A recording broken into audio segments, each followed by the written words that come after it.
Paggising ko nga ay sobrang excited ako dahil na ating pinakahihintay na parcel. At eto na nga mga ka-chums, ating bubuksan at i-unboxing ang ating parcel. Shoutout nga pala kay Ate Lani from Bawan dahil sa pagpapadala ng aking mahiwagang baula charing. Excited na nga ako na makita kung anong laman ng parcel na ito.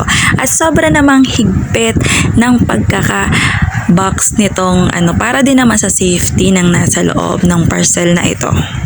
Buti pa ang box na ito ay napakatibay, hindi katulad ng kakilala ko na ang relasyon ay hindi pinagtibay ng panahon, charing.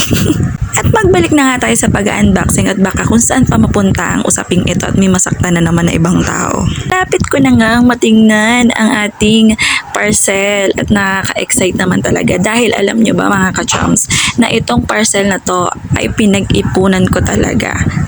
Dugot pawis ang aking pinuhunan dito, charing. Makikita nyo naman na guys, sa sobra naman talagang kilig na kilig ako. At ito na nga, the moment of truth. Talaga naman tinitigtigan kong mabuti kung ano to. At talaga namang baka tayo ay mahimatay dahil galing natin sa pinag-upunan ito.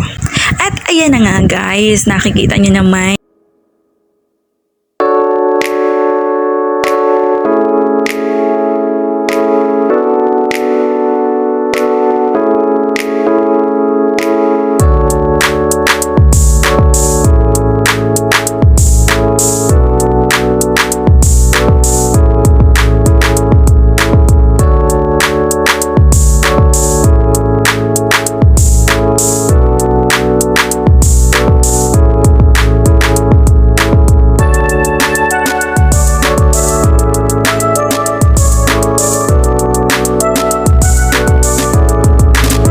Dahil nga dyan ay magpasalamat tayo kay Lord. Thank you Lord sa lahat ng biyayang ipinagkakaloob mo sa akin.